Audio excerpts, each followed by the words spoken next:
9 minutes, 4 shells, 1 broken gun. By the time the sun set over the hedgerows of Normandy, an entire German armored column would be burning on a narrow French road, and the young man who stopped it would already be dead. Private Elijah Carter pressed his cheek against cold steel and tried to slow his breathing. The barrel of the 57mm anti-tank gun still smoked from the last round. Heat and black dust hung in the air. Somewhere beyond the curtain of smoke, a single tank engine growled on higher ground, moving through the trees hunting for the flash of his gun. His loader, Private Sam Delaney, crouched beside the ammunition crate and stared into the empty slots. "Tell me there is more," Sam whispered. Eli looked. 1 shell remained, metal on wood, lonely and heavy. "That is it," he said. His own voice sounded far away. "One more." He set his hand on the breech, and for a heartbeat, the wrecked road near St. Maurice-sur-Orne dissolved, replaced by the sound of wind across dry Nebraska grass.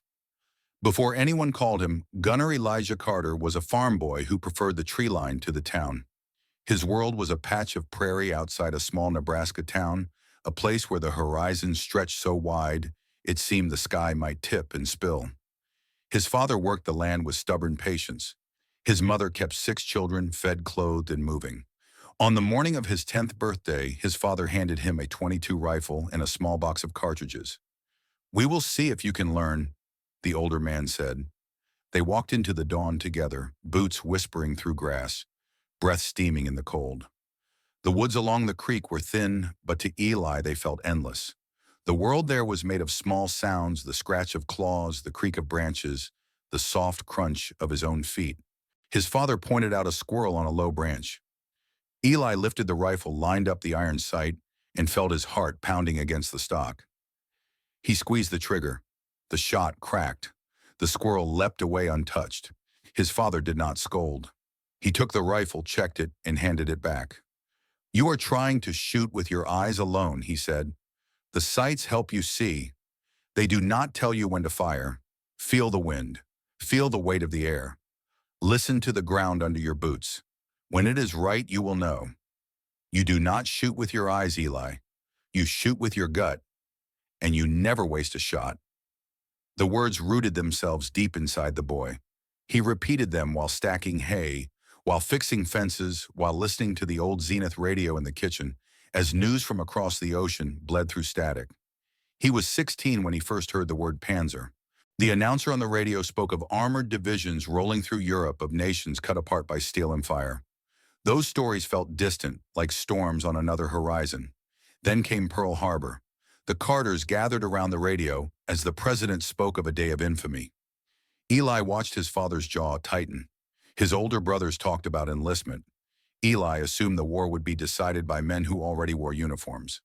The letter from the Selective Service Board arrived in the spring of 1943. His name and address were typed neatly on the envelope. There was no drama in the words inside. The country had made its claim. His mother cried over the sink. His father read the notice, folded it, and placed it on the table beside Eli. "You do what you are told," the older man said. "But remember, the book does not always know the field. Use your head." Eli left Nebraska with a government-issued duffel bag, a Bible from his mother, and a folded photograph of the family dog tucked into his shirt pocket. At the small station, his father shook his hand instead of hugging him. The grip was strong. The eyes were tired. Basic training in Georgia tried to pound every trace of farm life out of him. Heat lay over the camp like a wet blanket. Red dust clung to everything. Sergeants drove the recruits until their legs shook. Eli soon learned he was not remarkable in any obvious way. He was not the fastest or the strongest, but he did not quit. He kept moving when others sagged. On the rifle range, he was calm. Targets rose and fell. He listened to the wind in the grass as much as he watched the sight. He waited for the small voice inside that said now. An instructor noticed. The man with the clipboard watched him for several days, then stopped him outside the mess line.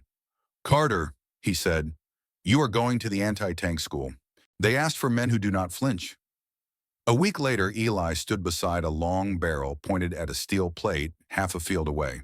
The 57mm anti-tank gun looked almost delicate from the front, all narrow lines. Up close, it felt heavy and serious. The first time he pulled the lanyard, the gun slammed back and tried to lift off the ground. The shell screamed downrange and punched through the plate with a clang. The crews called the gun the Mule. It kicked hard and worked hard. Eli learned to strip and reassemble it in the dark. He learned the names of every piece and, more important, how it felt under his hands when everything was in place. He came to know the weapon the way he had known the old rifle at home, by balance and by sound. One rainy night during a field exercise, the instructors tested the crews. The guns were placed along a hedgerow facing an open field. Somewhere out in the darkness, a jeep would drive past, its lights covered. The crews were told to fire when they judged the moment right. Mud splashed as they pushed the mule into position. When the flare went up and faded darkness swallowed the field, Eli set his eye to the sight and saw only a blurred smear. Mud had struck the lens. He wiped at it. The smear spread. The field remained a dark wall. "We cannot see a thing," Sam muttered beside him.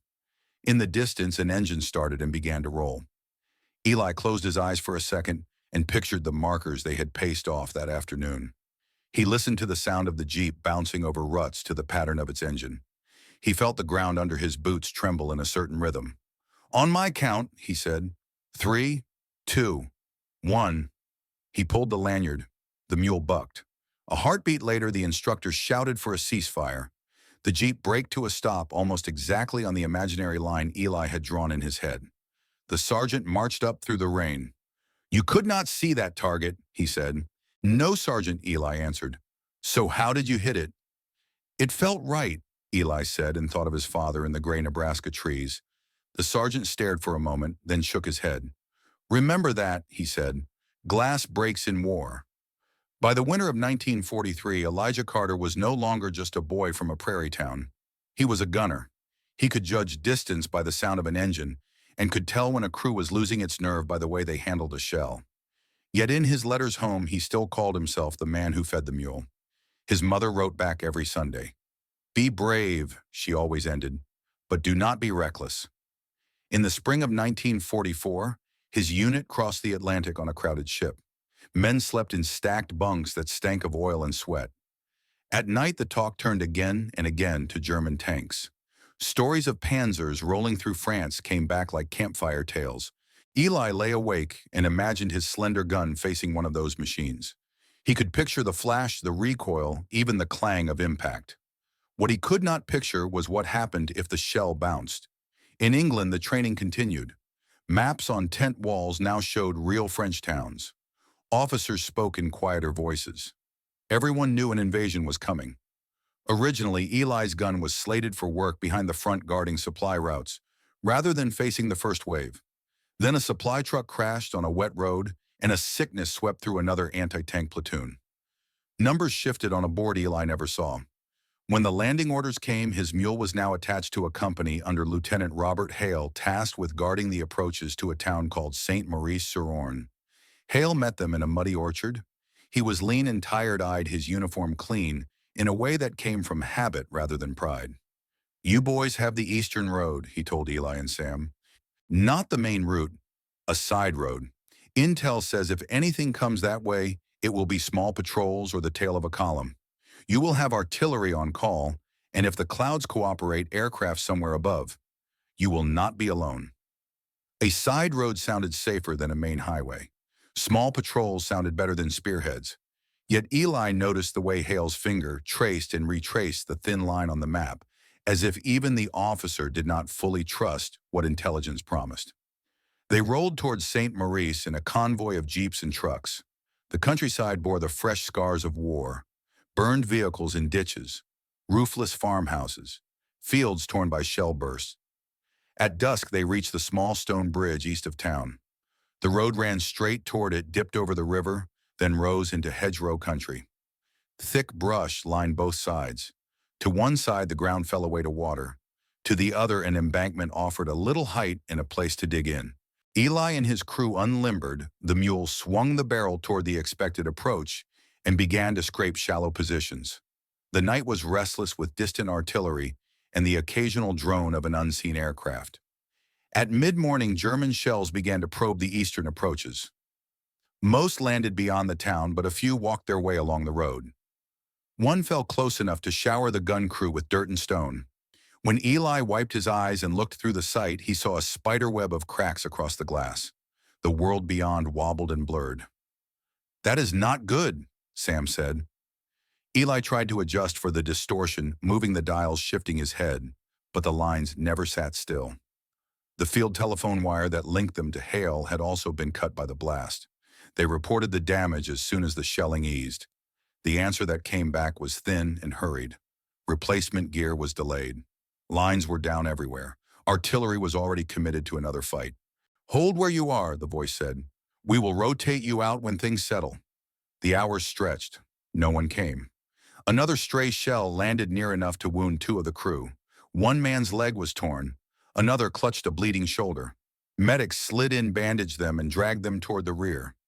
Suddenly, the little position at the bridge held only Eli, Sam, and a young infantryman with a radio set who had been attached that morning. The boy fiddled with the knobs and muttered into the handset, trying to raise anyone. Static hissed back. He finally slung the set over his shoulder. "I will go back toward the town," he said. "Find a better spot. I will come right back." They watched him jog away around the bend. Hedgerows swallowed him. He never returned. The day grew hot and strangely quiet. Smoke hung low. Eli checked the ammunition crate. 4 armor-piercing rounds sat inside. 4 chances. He was closing the lid when he felt a faint vibration in the soil. At first he thought it was more shelling. Then the vibration settled into a steady rhythm, like a heavy train far away. One engine, then another, then more. Sam lifted his head. "You feel that?" Eli stepped to the edge of the brush and raised his field glasses. Far down the road, dark shapes emerged through the haze. Broad hulls, wide tracks, long guns, black crosses on gray steel. He counted quickly to 10 and then stopped. Behind the tanks came half-tracks and trucks with long cylindrical loads. Fuel, most likely. This was no patrol. This was a spear aimed straight at the narrow road that fed Hale's position and the battalion behind St. Maurice. There was no working telephone. The radio was gone with the young runner. Artillery was busy.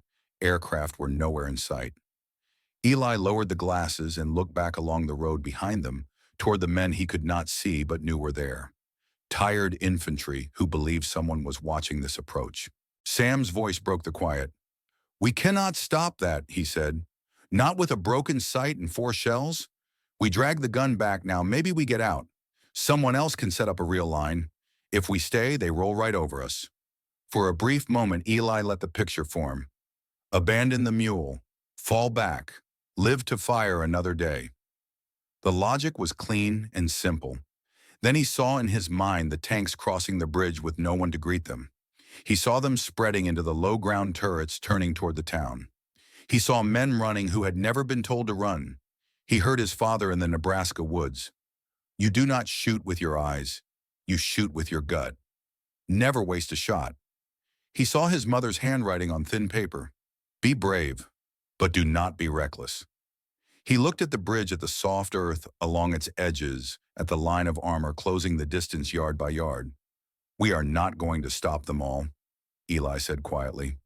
"But if we run, they do not even slow down. The boys behind us deserve more than that." Sam stared at him, jaw tight. "So what do we do?" Eli set his hand on the breech of the mule. "We stay," he said, "and we make every shot count." Sam closed his eyes for a moment, then nodded. He opened the crate and lifted the first round, cradling it like something fragile. Eli settled behind the gun, ignoring the cracked glass. Out on the road, the lead Panzer rolled toward the stone bridge, its engine a low growl that seemed to shake the air. Behind it, the column stretched forward, a river of armor and fuel and men. 1 gun, 2 men, 4 shells. Eli drew in a breath that tasted of smoke and damp earth. "All right," he whispered. "Let us see what one farm boy can do." The lead Panzer rolled steadily closer, its steel nose filling the narrow road like the front of a train. Eli watched it come, felt the vibration grow through the soles of his boots, and let his breathing fall into the rhythm of the engine. The cracked sight showed only a fractured smear. He pulled his eye away and trusted his hands instead. "First round," he said.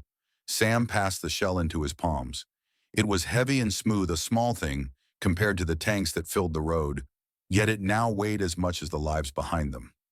Eli slid it into the open breach, felt the clean metal click into place, and locked it. Every manual he had studied told anti-tank gunners to aim for armor. Kill the front tank, they said, and you blunt the attack. But as he stared down the road with his bare eye, Eli saw something else. He saw the way the stones of the bridge had settled into the earth. He saw dampness along one edge where water had eaten away at the support. He saw the slight sag where wheels had bitten too deep after rain. He was not going to shoot the tank. He was going to shoot the road. He shifted the muzzle, ignoring the broken glass. In his mind, he walked the distance they had paced in darkness. He counted the seconds until the lead Panzer reached that soft edge. He listened to the sway of the tracks, to the change in the engine note as it rolled through a shallow dip before the bridge. The air smelled of cordite and damp soil. "On my word," he said. Sam did not argue. He had hunted with his own father before the war. He knew that quiet tone. It belonged to someone listening to more than sight. The Panzer climbed out of the dip. Its weight shifted. Eli felt that moment as clearly as if someone had gripped his shoulder. He pulled the lanyard. The mule kicked, shoving its spades into the dirt. The blast slammed his chest. The shell blurred downrange and struck the stone at the outer edge of the bridge just ahead of the tank. The explosion was quick and sharp. Masonry shattered. Dust and broken rock burst outward. The earth at the side of the bridge crumbled away. For a second, nothing moved.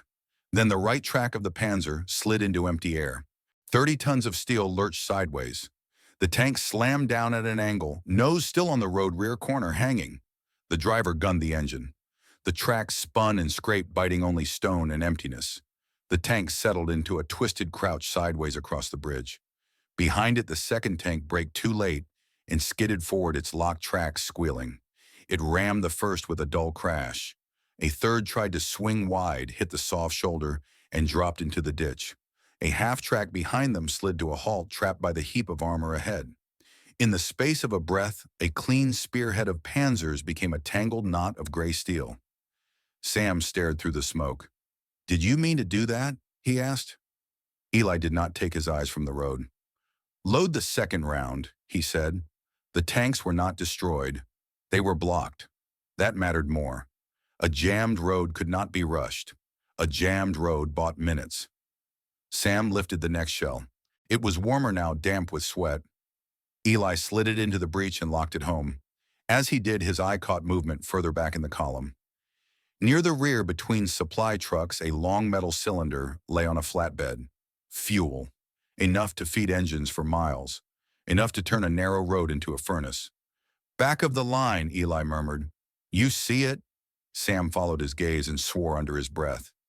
"They told us not to do that," he said. "Light that up and the whole place blows. Us included." Eli thought of the map Hale had traced in the orchard. The thin pencil line of this road. The thicker lines of roots that fed it. The small marks that stood for hundreds of men who believed this lane was guarded. "They are already sending fire our way," he said. "We might as well choose where it burns." He set the traverse by feel. The tanker was further than the bridge, almost at the edge of his effective range, but the road channeled sound. He listened to the slightly higher pitch of its engine. He counted the beats of his heart as the column bunched tighter around the stalled lead tanks. Again, he ignored the sight. The cracked glass showed lies. He trusted the voice that had always whispered when a shot was right. "Ready?" Sam said, ducking low. Eli pulled the lanyard. For a split second, there was only the white flash of the muzzle. Then the world ahead exploded into flame. The shell struck near the front of the tanker, tore through thin armor, and found the fuel within. Fire rolled out in a solid sheet. The tanker split. Burning fuel poured over the road and onto the nearest truck. Heat slammed into the hedgerow. Eli flinched as the air became a wall of fire. Secondary blasts chased one another down the line as ammunition in nearby vehicles cooked off. The roar swallowed every other sound. Men leapt from half-tracks and trucks, some running toward the ditch, others throwing themselves under hulls. A German officer waved and shouted his words lost as another truck went up in sparks. Smoke climbed above the hedges and spread along the lane in thick, choking folds. Sam pressed himself into the dirt. "You just turned it into hell," he said. "Good," Eli answered. "Hell is slow. They cannot drive through hell." The tanks could not charge forward. The bridge was blocked. They could not easily reverse. Fire raged behind them. The open French road had become a trap with steel walls. Miles behind the front in a canvas tent that smelled of coffee and damp wool. Lieutenant Hale listened to a crackling report on his field phone. A scout shouted over background noise. "Column on the east road has stopped," the man said. "Seeing smoke. Vehicles burning." Hale frowned at the map. The artillery liaison shook his head. "We have nothing on that road," the artilleryman said. "All batteries are tied to the southern sector." The officer for air rubbed his eyes. "Nothing is flying there," he said.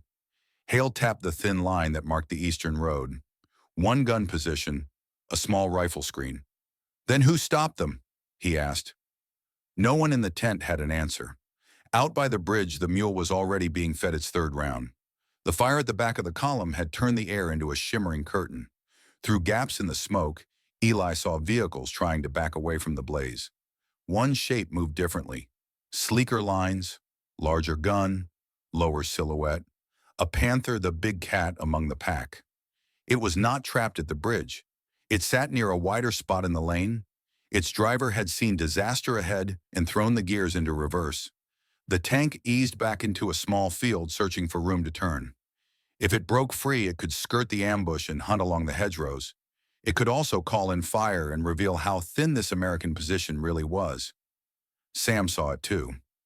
"If that one gets out, it will roll right around us," he said. Eli knew. The panther was the mind of the column. Let it escape, and the whole formation might still find a way to bite.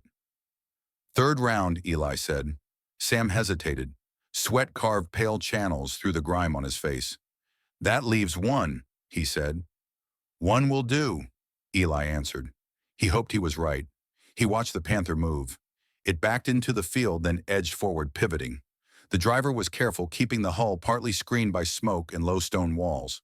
For a few seconds, the rear armor faced the gun. Thick but not invincible.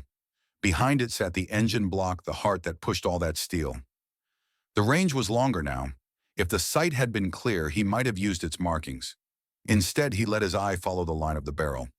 He remembered the measured distances from the night before. He listened to the sound of tracks on dirt. He led the target the way he had once led a deer, moving through trees. "Now," he said. The mule bucked again. The shell vanished into the haze. A moment later, black smoke burst from the back of the panther. The tank jolted, engine screaming, then coughing. It lunged forward a few feet and died where it stood. Hatches flew open. German crewmen scrambled out and ran for cover. The panther sat at the edge of the field like a wounded animal, gun still aimed at nothing. Sam laughed once, sharp and unbelieving. "You got him," he said. Eli's shoulder throbbed from the recoil. His ears rang. He forced his breath to slow, forced his eyes to keep moving. The road was now a mess of fire and stalled machines. Some German soldiers fired blindly into the hedges, convinced that several guns were hidden there. Others struggled with tow cables, trying to pull lighter vehicles out of the way. For the first time since the war had reached him, Elijah Carter felt that he was not just enduring events. He was shaping them. He had no radio, no clear glass, no direct orders. Yet with each shell, he had taken a piece of the enemy's plan and broken it across the stones of this narrow lane. "How many left?" he asked. Sam opened the crate and stared. "One," he said. "We have one left." The ground under them changed its song. The heavy vibration from the stalled tanks faded. A new tremor crept in from their left, faint at first, then more distinct, like the tread of a single heavy boot. Eli knelt and pressed his hand to the soil. The tremor came from beyond the hedgerow up the slope that rose away from the road. He heard the faint clatter of track links on stone. "They are flanking," he said. In the thin gaps between branches, he saw movement. Leaves shook as something massive but cautious pushed through. A hull appeared for a moment, then vanished behind a trunk. The slope gave the newcomer height, a place to look down into the little nest where the mule crouched. Another panther, not charging along the road like its littermates, but stalking along the high ground turret, turning in slow arcs. Sam's voice dropped to a hoarse whisper. "We cannot fight that," he said. "Not with one round and no sight. We should pull out. Now." Doctrine agreed. A position that had fired and been located was supposed to displace before counterfire arrived, preserve the gun and crew, save strength for the next battle. The book would have told Eli to spike the mule if he could not move it and get his men away. He looked down the road toward the bend where the town waited. He thought of the men there who believed this line was secure. Men brewing coffee, checking boots, cleaning weapons. Men who would never see a Panzer if this Panther found a way around and came in from behind. If he left now, he might live long enough to learn what happened to them. He thought of his father's voice at the kitchen table. The book does not always know the field. He thought of his mother's letters. Be brave, but do not be reckless. He understood he was standing on that thin strip of ground where those two ideas met. He met Sam's eyes. If we run now, he said, that one walks straight through whoever is behind us. Sam's jaw tightened. So we stay, he said. We finish it, Eli answered. One last shot. Sam reached into the crate and lifted the final shell. For a second, both men simply looked at it. It was no different from the others, yet everything that remained sat inside that casing. Make it count, Sam said. I will, Eli replied. He loaded the round and closed the breech. The solid clack of metal felt louder than any blast. He settled behind the gun and turned his face away from the ruined site. He would not let broken glass decide this. The Panther on the slope crept closer, every movement deliberate. Its commander knew there was danger near this hedgerow and was determined to find it.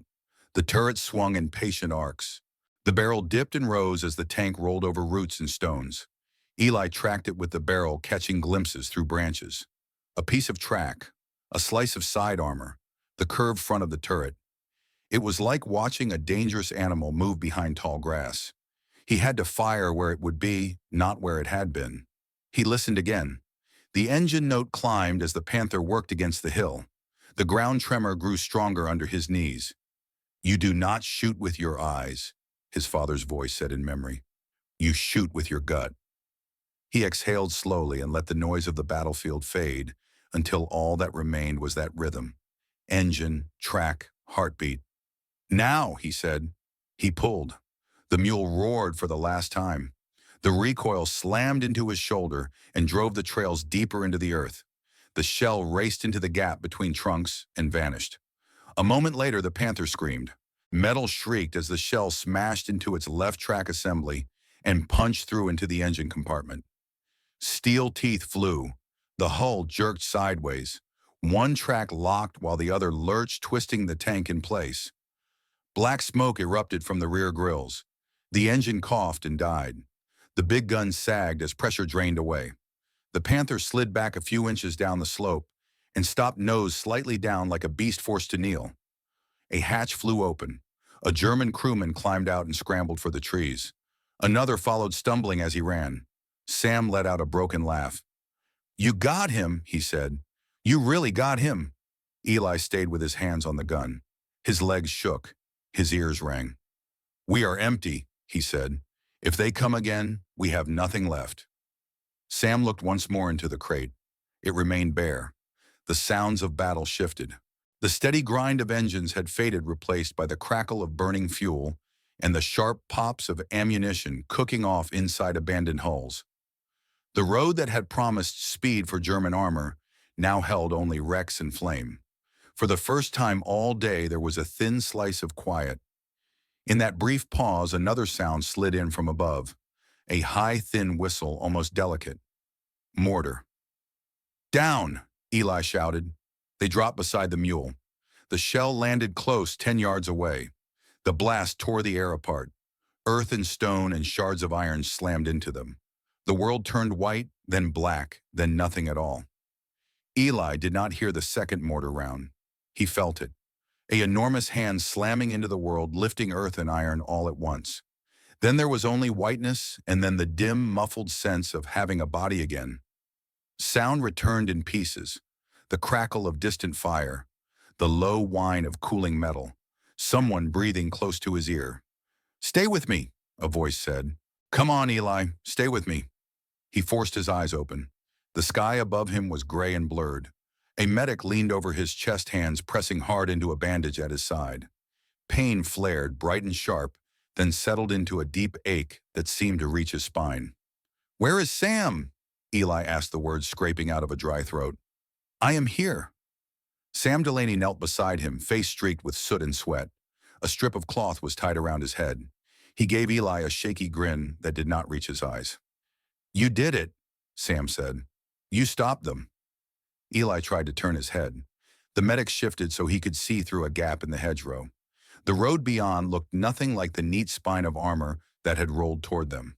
A tank lay sideways across the stone bridge, jammed like a cork. Another rested nose down in the ditch. Farther back, a tanker truck burned low, its frame twisted and black. Holes sat at odd angles, some still, some faintly smoking. The Panther on the slope was frozen in mid-turned barrel, sagging, a dark stain spreading from its rear. The air smelled of fuel, burned rubber, and hot steel. Occasional pops marked ammunition, cooking off inside wrecked vehicles. No engines moved. No machine advanced. "Did we hold?" Eli asked. Sam nodded. His voice dropped. "We held," he said. "Nothing is getting past this today." Boots crunched on gravel. Men were moving along the road now, cautiously at first, then with growing confidence. Voices shouted for medics and engineers. A jeep rolled up and stopped with a squeal of brakes. Lieutenant Robert Hale came into view. He took in the scene slowly, as if his eyes did not trust what they were telling him. 12 German vehicles destroyed or abandoned. 4 of them tanks. A broken bridge. No craters that matched friendly artillery. No gouge marks from aircraft rockets. He moved toward the hedgerow and saw the 57mm gun. The mule crouched behind its thin shield barrel, blackened trails driven deep into the earth. Blood speckled the breach and soaked the ground nearby. 4 empty shell casings lay around its feet, brass dull with dust. Hale looked from the gun to Eli and Sam. They were young and exhausted and very much alive, though Eli's pallor and the way the medic worked spoke of damage that cloth could not hide. "Who was on this gun?" Hale asked. Sam jerked his chin toward Eli. "He was," Sam said. "I just kept the shells coming." Hale crouched beside the stretcher. Eli's eyes followed him, still clear, in a face smeared with smoke. "Private Carter," Hale said. "Do you understand what you accomplished here?" Eli drew in a slow breath.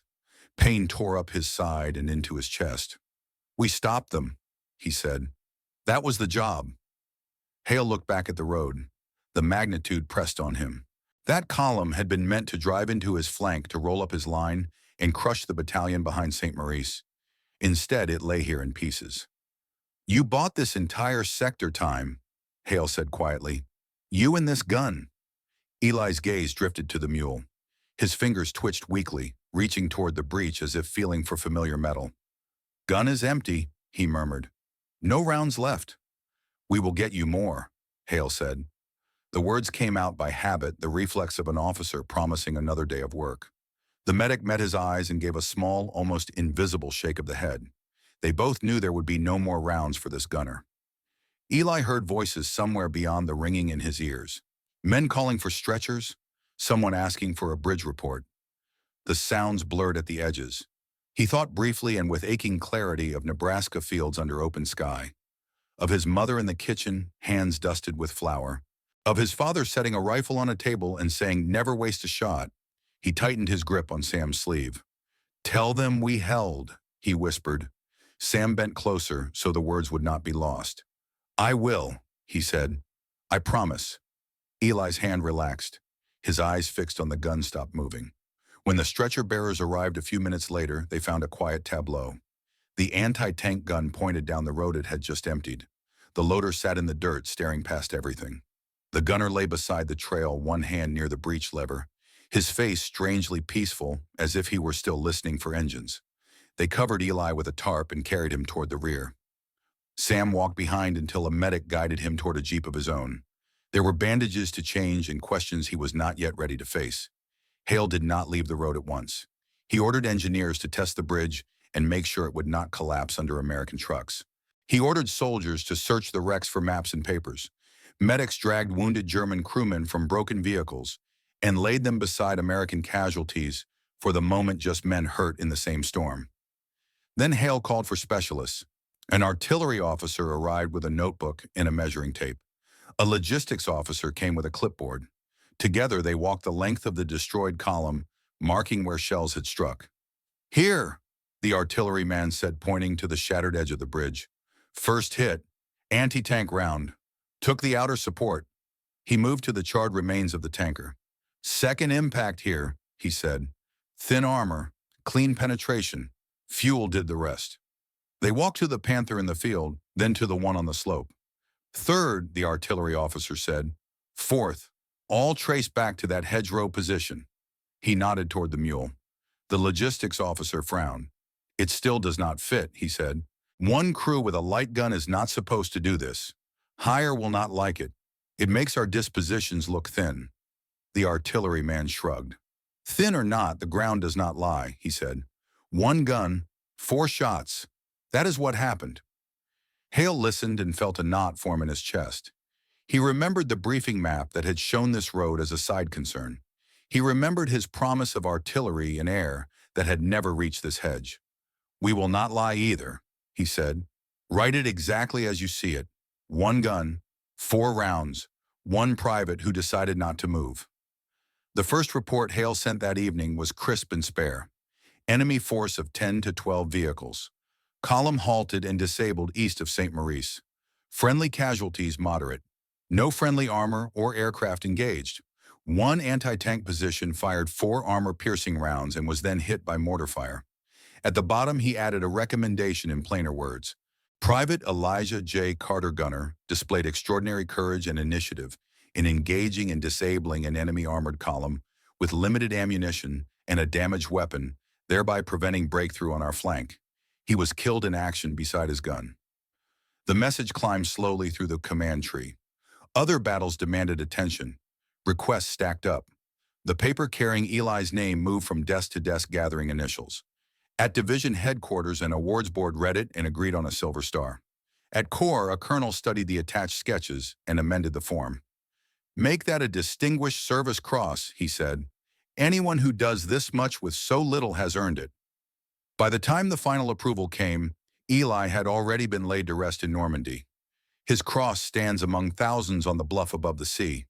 The inscription is simple and matches the stones around it. Name, rank, state, date. A visitor walking the rows would see only another young man claimed by that summer. Back in Nebraska, a messenger in uniform carried a telegram up the worn steps of the Carter farmhouse. Eli's mother opened it with fingers that trembled. The words were formal and distant. Deep regret. Killed in action. European theater. She sat down hard on the porch. Her husband stood behind her, hands closing into fists at his sides. The messenger cleared his throat. "There will be a follow-up," he said softly. They mentioned a citation and a letter recovered with his effects. The medal arrived weeks later in a padded box. The citation was written in stiff language. It spoke of gallantry and devotion to duty at the risk of life above and beyond that normally expected. She read it twice, then set it aside. The letter meant more. It had been found in Eli's pocket, stained but still legible. He had written it the day before the battle. The paper was thin and creased. He told her he was in France, that the hedges made the fields feel smaller than home. He admitted he was scared most of the time, though he tried not to show it. He said the other men were good fellows. He asked her to make sure his father oiled the tractor properly before winter. Near the end, he wrote a line that made his mother's breath catch. "If I do not come back," he wrote, "tell Dad I remembered the deer. He will understand." She folded the letter and tucked it into her Bible between pages worn by years of reading. She would open it often in the years that followed, not to study the words, but to rest her fingers on the paper. Time moved on. The war ended. Men came home and tried to build lives. They married, found work, raised children who knew the conflict only from school books and parades. Most never spoke much about what they had seen. Yet in training grounds and quiet corners of Europe, the echo of one short fight on a narrow road refused to die. At Fort Sill in Oklahoma, young gunners learned about many battles. Among them was a simple case labeled Normandy Ambush. Instructors drew it on boards again and again. A thin road, a stone bridge, a string of rectangles for tanks and trucks, a small mark for an anti-tank gun tucked into a hedge. They described the sequence. 1 round to cripple the bridge, 1 to light the fuel, 1 to trap a tank trying to flee, one to stop the flanking threat. Glass breaks in war, some of the older instructors would say. You have to be ready to aim without it. Remember the gunner here. He did not wait for a perfect picture. He read the ground and trusted what he knew. The manuals did not include Eli's first name. They turned his stand into a lesson in improvisation. But among certain sergeants, his story was passed on in quieter words over coffee and late-night lectures. Across the ocean, the people of Saint-Maurice tended their town and their dead. The burned hulks had been dragged away long ago. New paint covered old scars.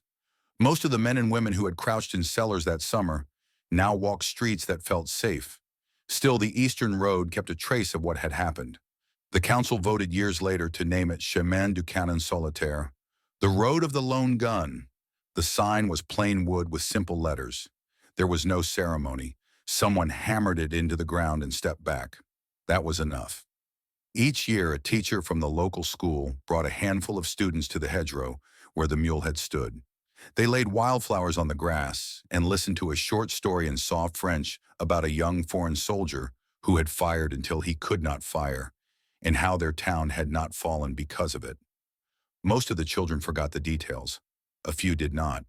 For a long time, that was all the remembrance Eli received.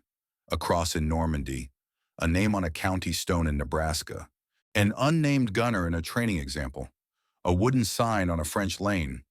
Then a historian working through old records noticed the numbers in Hale's report and grew curious. 4 rounds, 4 hits, no sight on the gun, no support. He requested the original sketches and read the crater analysis. He found the citation for the Distinguished Service Cross. He traced a line from there to a cemetery plot in a small town in the American Plains. He also found a name in a faded personnel file, Private Elijah J. Carter. Curiosity carried him to a weathered house at the edge of that town where a retired mechanic with white hair and tired eyes opened the door. Sam Delaney invited him in and made coffee. The historian laid out the papers on the table. "You were there," the historian said. "You were the loader." Sam looked at the pages for a long moment. "I was the loader," he said. "He was the one who did the aiming." Over the next hours, Sam told the story as he remembered it. How the sight had cracked, how the wire had been cut, how the radio man had gone and never returned, how the column had appeared on a road no one thought important, how a farm boy from Nebraska had chosen to stay. "They call it luck in some books," the historian said. Sam shook his head. "It was not luck," he said. "Luck is a coin toss. This was a man who listened to the ground the way he once listened to fields. He did not just stop tanks. For a little while he stopped fear from rolling any farther down that road. He aimed with his life, not with the glass on that gun." The historian later visited Normandy, found Eli's cross, and stood there with the Channel wind in his face. He thought of the narrow lane at Saint-Maurice, the hastily drawn arrows on Hale's map, the long chain of cause and effect that ran from 4 shots to a saved flank to men who lived long enough to have grandchildren. It is easy to imagine that history belongs to those whose names appear in large letters. Generals, presidents, leaders whose faces fill newsreels. But the truth is quieter. Many days are decided by people no one expected to matter, standing in places no one planned to make important. Eli Carter did not see himself as a hero. He wrote home about muddy boots and bad coffee. He worried more about the old tractor than about medals. He was afraid and he went anyway. When the safe choice was to pull back and let the war roll on, he chose instead to plant his feet and hold. He did not get to see the men he saved. He never walked again under the sky of his home. He left behind only a letter in a Bible, a line on a stone, and a road in France where children sometimes lay flowers. Yet his story still travels. It moves in classrooms where instructors remind new gunners that they might one day have to fire without clear orders. It moves in the memories of old soldiers who nod when they hear of a lone gun on a narrow lane. It moves in the quiet pride of a mother who kept a faded letter until her hands were too old to unfold it. He did not just hold a position. He proved something that does not fit easily into reports, that there are moments when one person with one tool and one choice can bend the arc of a day. For some who listen, that is the part that stays. Not the number of tanks destroyed or the name of the town, but the image of a young man beside a battered gun, refusing to waste his last shot. And so the echo of those 4 rounds still rolls down the years through hedgerows and over wheat fields, carried by anyone who believes that courage in small places can change the shape of larger ones.